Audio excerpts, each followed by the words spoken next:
When you build a track, you got to figure out where you're going to put that track. Is it going to be on a flat land? Is it going to be in the hills, in the mountains? Wherever you're going to put it, you got to figure out a way to create that scenic effect. That's what we're going to do today. It's terrain time on Slot Journal.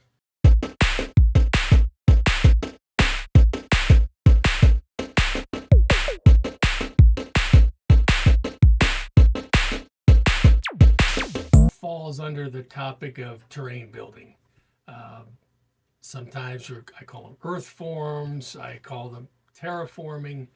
But again, wherever we're going to put that track, we have to create those landforms to shape around the track. And there's lots of ways to do it. A lot of you have seen people use either styrofoam or that rigid foam board like insulation. They'll pile it up and shape it in a way, and then carve it to make it shape it to the way they want. A lot of people now are using the spray foam, insulation foam. They put around the areas and the voids in the track, lay it in, and then again carve it and shape it the way they want. And then usually either method, they'll touch it up with a little bit of like a plaster or a joint compound to shape it out a little bit better and finish it off. I use a little bit more of an old school method where I use plaster cloth, but under that plaster cloth rather than foam, I use some other different things. I do use like sponge cushioning, old leftover pieces. You'll see an example of that.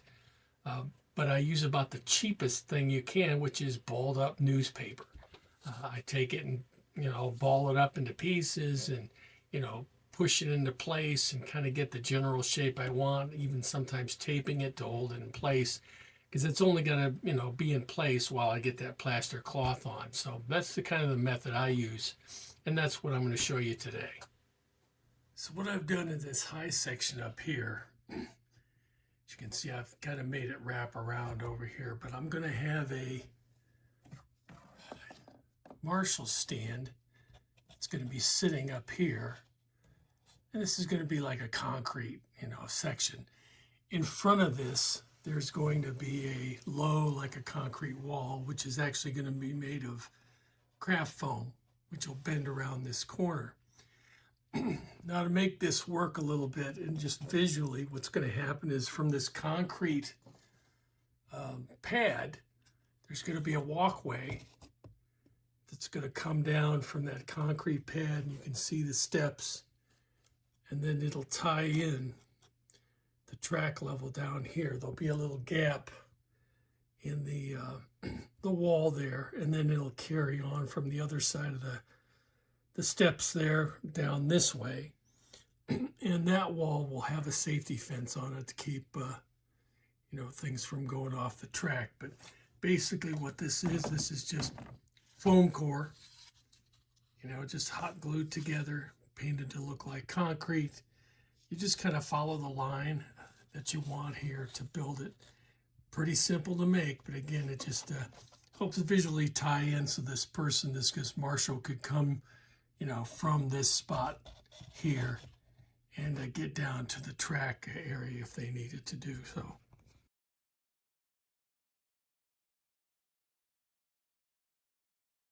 Okay, what I'm going to show you here is some of the basic forms of landforming, or what I call terraforming, we're going to use here to build up the structure around the track.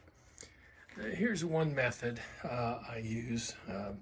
This is as you can see, it's kind of an island section in the center of a track. As you can see, this is just an old seat cushion. Part I had, what I did is you just cut this around a little bit, cut out sections of it. Doesn't really matter so much what you make it look like. This, and you can probably just see some of this texture was covered with the plaster, like the gauze wrap that they used to make like casts. Cover this section. What it does is kind of blend this into the ground area here. And then what I did then was cover this with a mixture, kind of a slurry of, I use latex paint, a little bit of joint compound, and this is sawdust. just to give it some texture, and just kind of dab it in here. You want to try to cover um, some of that texture from the gauze, like the bandage that's coated with the plaster, as best you can. I'll have to go over this a little bit. I'll probably use some Sculptamold, which is a cellulose, to cover some of this too. Mix it up in kind of a oatmeal consistency and kind of cover some more of this. But again, I need a flat surface here because there is going to be a building go on here. But that's how I did it here. Back in this section, I did a similar thing. It's the same basic piece. This is just covered with the latex and sawdust mixture. I don't have anything, but what we're going to do is we're going to tie this in to the rest of the landscape here. This will get covered. There's actually going to be a structure that goes on top of this. And then what I'm going to show you is how we fill in these voids. What we're doing is going to fill this in with voids. It's all going to get covered with that, again, that gauze, that plaster bandage. And that's how we kind of create our landscape forms here. We'll just kind of mold these all together and make it look like one single thing. So when we're doing that, I'll go ahead and I'm going to show you, how we accomplish that. But what you use to fill in these spaces really doesn't matter. I mean, literally, you can use anything. A case like this, you can use similar pieces of foam to what I did here. Or another common thing I'll do is just use pieces of newspaper.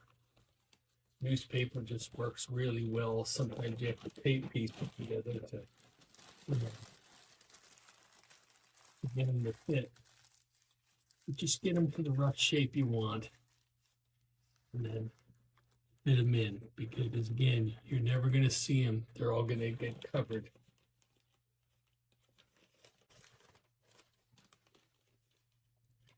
Take those pieces, bucket them up, and fit them into spaces where you need that shape and that texture. You can just adjust it accordingly.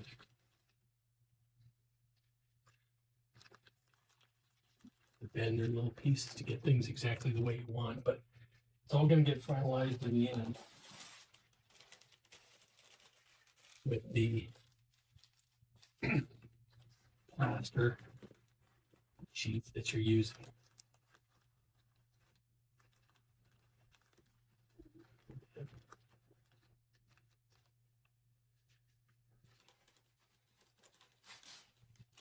The object is just to get the general form here you can use to shape and put the plaster on.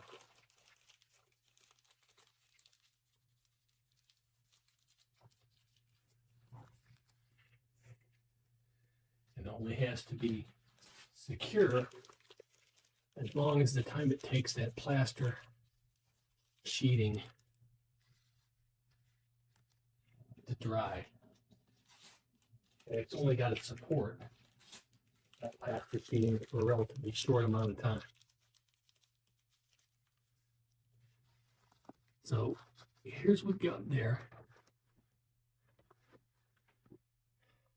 Now we're going to apply some of that sheeting on it. And I'll show you how that works.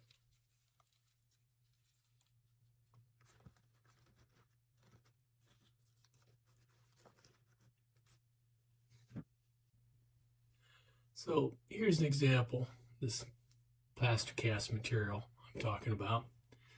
I put down a little newspaper here because this process can get a little bit messy. Because what you do basically is you dip this water and then we're going to lay it over these forms we've made.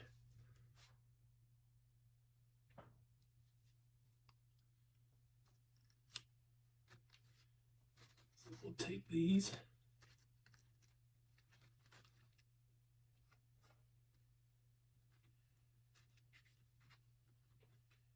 We just lay them over that the paper form we made. But you just want to get that basic shape set into place. And you want to kind of get where the seams are. You gotta use your finger and kind of smooth them out a little bit. Try to cover everything, you know, as well as you can.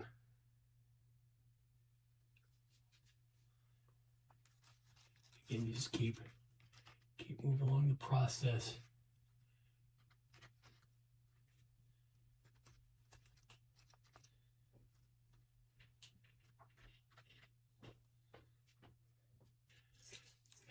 And the nice thing is you can cut the pieces, you know, large or small,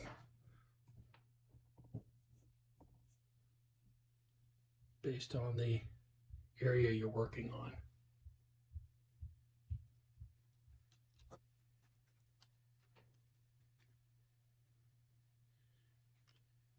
Again, I already have some texture here, so I don't have to work on that too much. And the seam, again, will get covered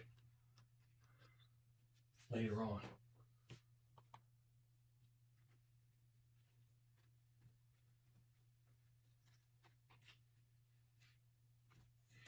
And the nice thing here is you can finish this off. I'm actually going to carry this down further, but for right now, I can stop here and go ahead and work on the other parts. As you can see, this can go right up onto the backdrop. Not going to affect it at all. As I said before, once this hardens, you know, you can hide that seam. Takes a while. They seem a little tedious, but in the end, it works really, really well. It's a nice way to make landforms.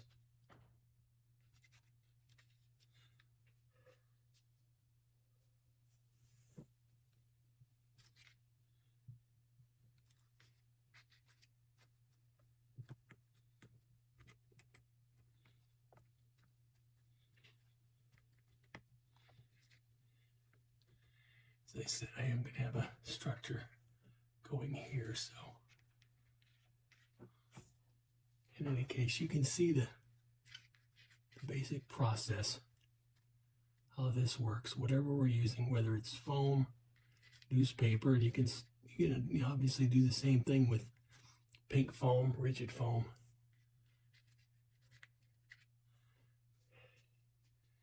Just trying to cover this and make a reasonably natural landform.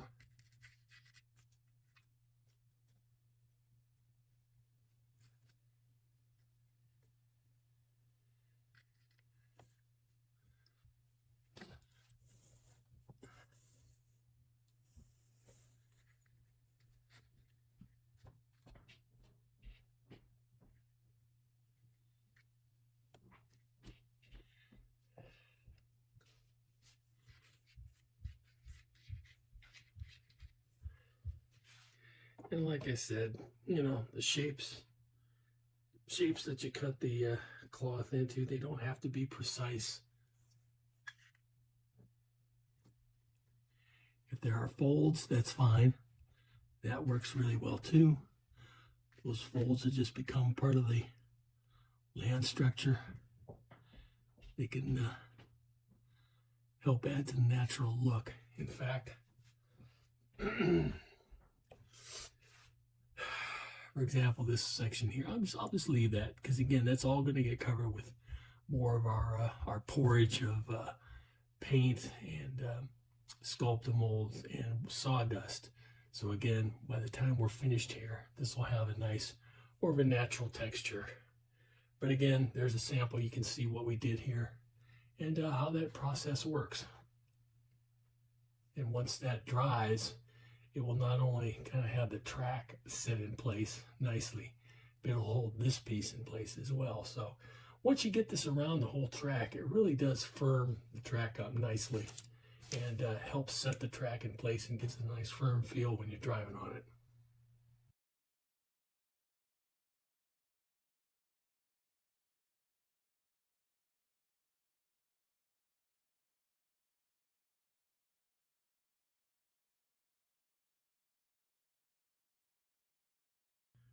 Okay, so what we're going to do today is we're going to cover this hardened plaster cloth now.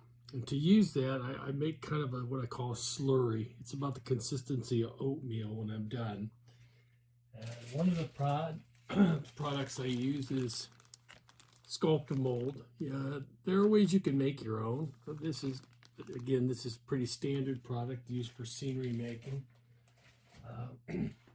I'll also use a little bit of all-purpose, joint compound, which comes in really handy. I watered that down. A little bit of acrylic paint just to give it some color. I usually like to work with gray. And another thing, from all the carpentry I've been doing, I've got lots of sawdust, and I use that just to add some additional texture to the product. And then to apply this stuff, I use basically brushes, but these can be old crappy brushes. This is just a chip brush. It's actually kind of hard, but it's very good. What you do with this, you don't really brush it on as much as you just kind of dab it on. And then I have a finer brush here. It's still pretty stiff, but it's to use on some of the smaller areas where I have to get in a little more carefully. So what I'll do now is I'll go ahead and mix up this stuff up. I use one of these. These things are pretty handy. It makes a nice amount. These are like a dollar store. You can get one of these for like $1 or so, and I just buy a few at a time. This one I use for some paint. Doesn't really matter. But again, it makes just about the right amount for one application at a time. So I'll go ahead and mix this up, and we'll get some made. So you can see here I've mixed this up. It's kind of the consistency of oatmeal. So, it's stiff enough that it'll stay in place and won't run all over, but it's thick enough, and as you can see, it's going to have plenty of texture that'll make our hills look good. So get that ready, and then we'll show the application method. So you just basically take some of this on the brush and just start applying it.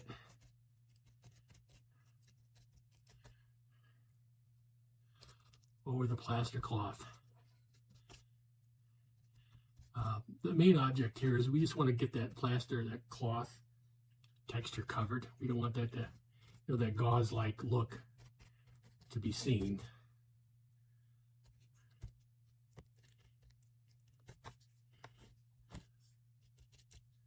We'll cover that as much as we can. And again, you don't have to be too precise with this. You can vary the material you have in here. If you want a little more sawdust, which I might add, you can do that as well. But I think you can see what we're doing here. We'll fill this in and give us the effect we want.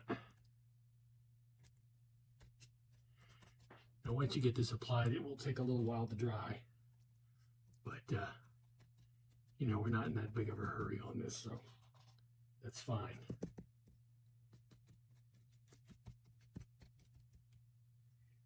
But yeah, you really don't spread it like paint. You just kind of dab it into place because you want to maintain that texture as much as possible.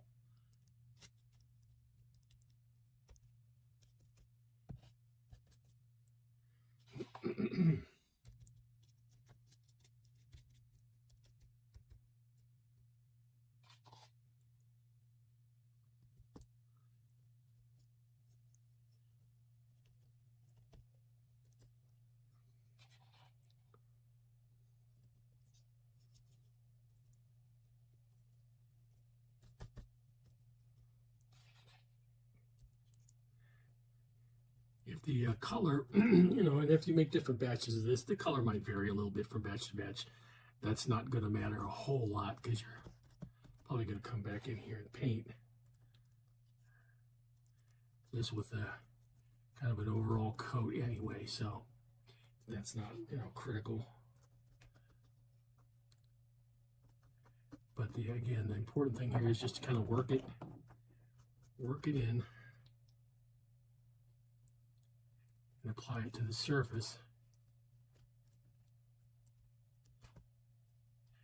You know, you don't have to apply it too thick, but again, thick enough that you can maintain that texture we want, and fill in the fabric cloth pattern that you see here. We don't want that to, prefer not to have that showing through too much.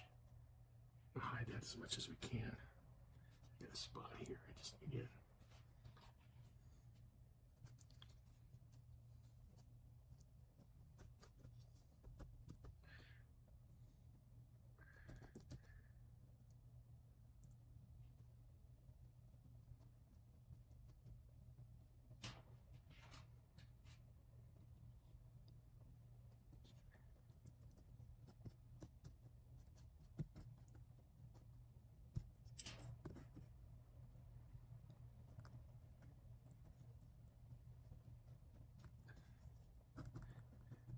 But you get the general idea of what we're trying to do here.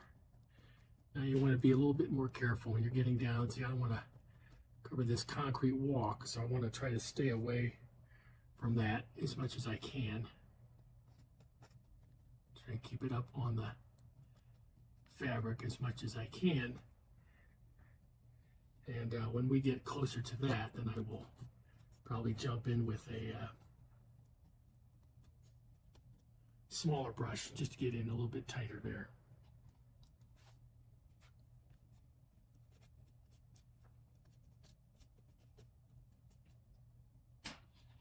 And sometimes you may have to come back again later on to put, you know, to cover a couple other spots. You know, you may see that fabric popping through here or there. I've got a couple spots I did earlier with just some paint and paint and sawdust mixture. And, you know, I need to come back and get that. But again, there's nothing you can't come back and fix as you go along here. Because again, it's a very pretty forgiving technique. The key is when you put the plaster cloth down, you don't want to put it too smooth. You want to get some folds in it because that's going to help your scenic effect quite a bit. Go ahead and get some down here. Eventually this will get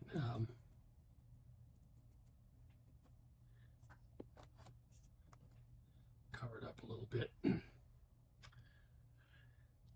then we'll work back up over here.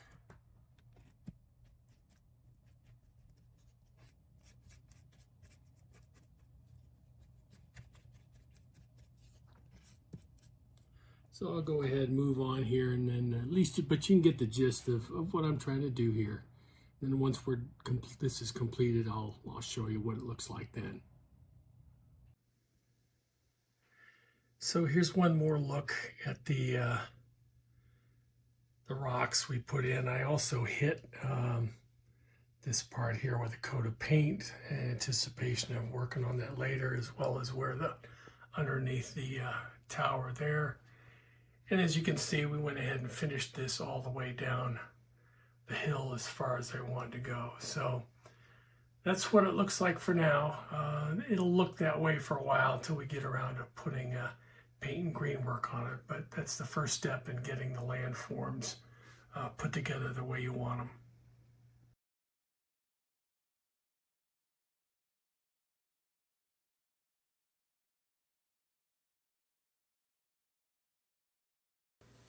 So you can see some of the methods I use to create the terrain. But like I said, there's a lot of different ways to do the same thing. Sometimes you can use a combination of all these methods to create what you want.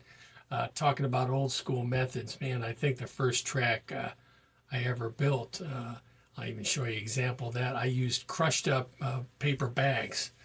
If you remember when you used to go to the grocery store, they'd give you your groceries in a brown paper bag. I would cut them up, you crush them all up, and then you kind of shape it around to create a landform, kind of a quasi mountain.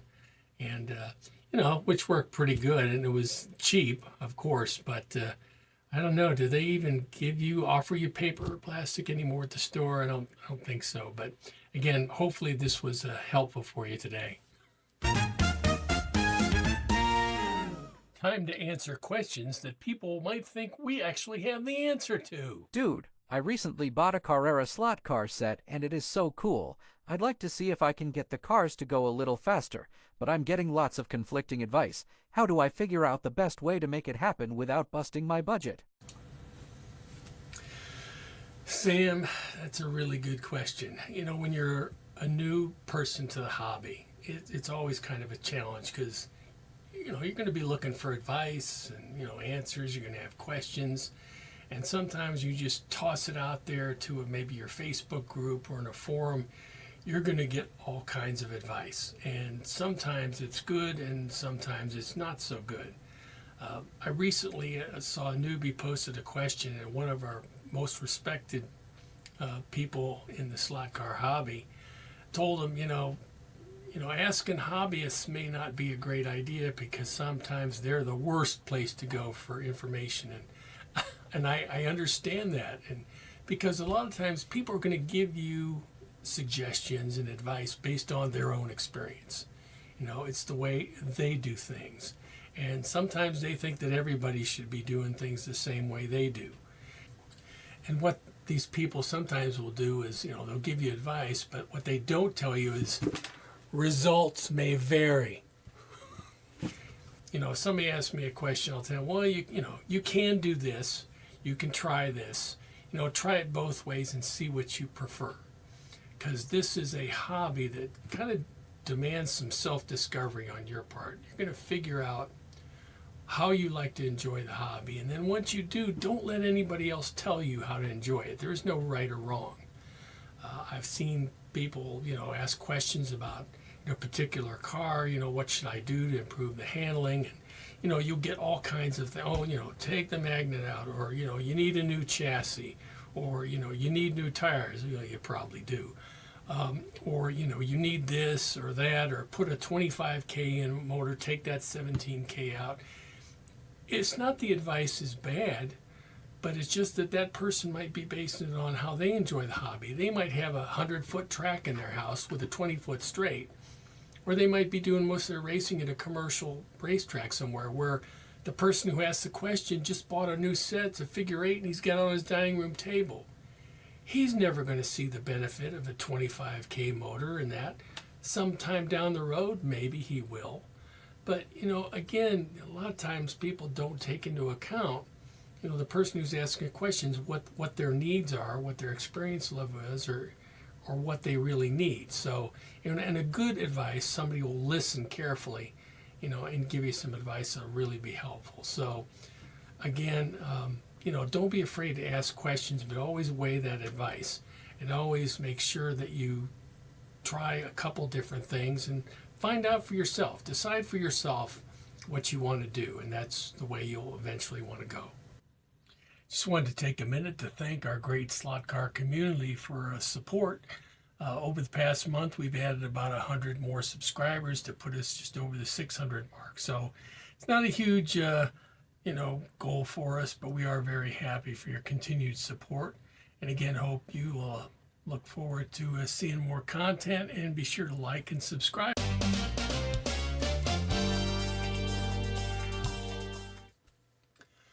Well, this time around for Seen and Heard, I'm asking more of a question than I am offering an opinion or comment or anything. And it has to do with how we use Facebook and some of the other websites to support and supplement our hobby interest. I just checked today and realized that I think I belong to 68 different slot car groups on Facebook. Different places. Most of them are, US or UK based, but some of them are other places over in Europe or South America.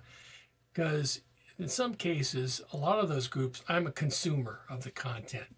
I may not be posting a lot of stuff there, but I like to get the content and see what other people are doing, see great examples of, maybe scratch built cars or tracks or things like that.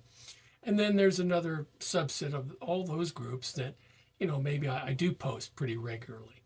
And I'm curious as to how the rest of you use Facebook. How many groups do you belong to? And maybe what kind of groups? And if you do me the favor of just, let me know in the comments if you have a minute. Just be curious. How do you decide which ones to join? Because I know for myself, I can't join every group out there. Sometimes I get invitations because sometimes they're related, but it's not really, what I'm interested in. I'm, basically a 132 scale slot racer.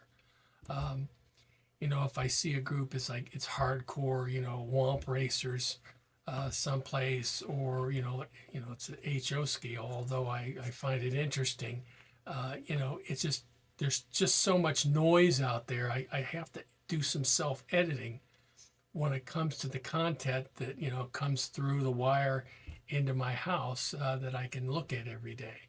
So if you have a minute, I'd really appreciate it. Just mention in the comments maybe how many groups, maybe how you decide what groups to belong to, what your favorite ones are. Um, I'd like to know, just out of curiosity, how other people use Facebook content. Well, that's pretty much a wrap for this episode. I hope you found some of that information helpful. As I told you before, we've got lots of content coming your way on a lot of different subjects. So hopefully we get to the point where, I get enough done on the track that I can pull that tape and get that copper over the rails and start running cars again. That'll be nice. We've got Easter coming up pretty soon, so I hope you all enjoy some time with your friends and family. And with that, say goodbye this time around. Make sure you keep a firm grip on the trigger, and as you come out of that curve and look down the straight, step on it.